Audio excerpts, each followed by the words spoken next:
Good morning, you all. For some of you all, I feel so strongly that you're in this place right here, and it's coming from Job chapter 3, verse 25 and 26. And within that verse, it says, "What I have feared has come upon me, what I dreaded has happened to me. I have no peace, no quietness, I have no rest, but only turmoil." So, you know where Job got that from, because in the beginning he was taking all necessary preparations to make sure that he was covered in all areas, and that his children would be protected and okay from, and just in case they sinned or they did something that was out of the will of God. But right there in that place, you're experiencing, seeing that you can't always prepare ahead of time for the things that are coming near.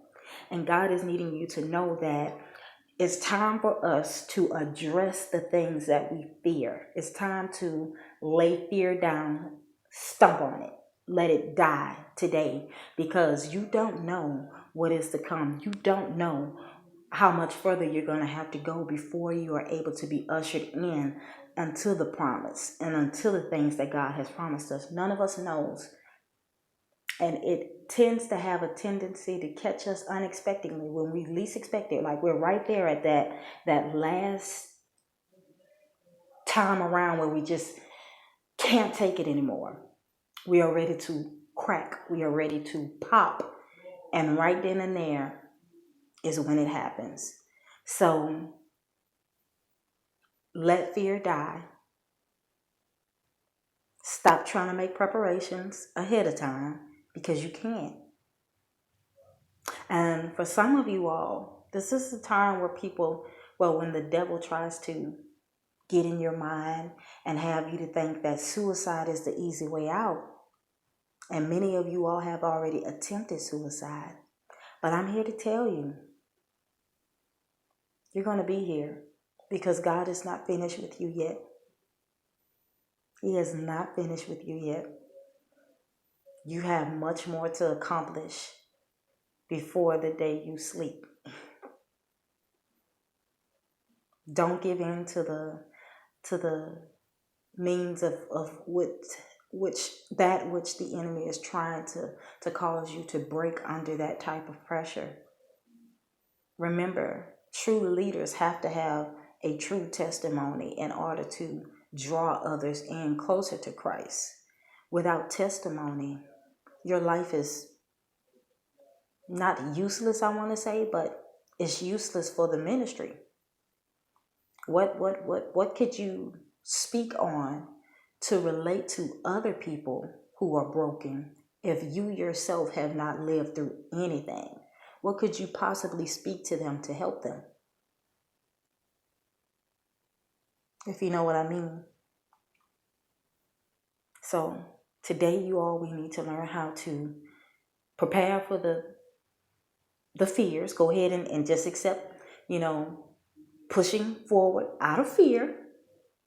And when you find yourself being afraid, you need to tell whatever that is that's coming up against you, leave me alone. My God has spoken a promise over me. I'm going to see it through. I'm going to see this out to the end, because I have no control as to what's going to happen. I have no control as to how long it's going to take for me to overcome, but I am determined to wait on God. I will not let my fears take me out. I will not allow my fears to cause me to be making moves that God did not tell me to make. Your fears will have you running when God didn't say move. He didn't tell you to go. Your fears will have you running from eviction letters. Your fears will have you running because your life's about to get cut off. I'm going to tell y'all something. Years ago, when we were I think we had moved to our second apartment, me and my husband. And we couldn't afford to pay the light bill. Yes, we've been through some real struggles, just like everybody else. We're human too. We could not afford to pay the light bill, and we were going to church. And so we ran. We ran. The lights hadn't even turned out yet. They were still on. We ran to go to my mom's house. And we was like, we just gonna keep calling the house phone to see just how long they stay on, because I'm sure they're gonna be going out. So we call and the phone's still ringing. I'm like, man, what? I left my house for nothing. So we called the pastor and we were like, can you please go on ahead and pay our light bill, and when we get paid we would put it back. And so she paid it. And when we got there, the lights had never been turned off. The lights was on all that time. So we were running. We did not consult with God. We did not ask the Lord, is it meant for us to leave now? Because the lights, they say they're going to come cut the lights off. We need to go. The lights were on. Fear will have you running when you don't have a reason to run. Fear will have you running in that time where God needs you to stand. Before you make any moves in this today, in this life period, consult God first. He'll lead you. He'll speak to you and tell you what to do. So you all be blessed and have a good day. See y'all next time.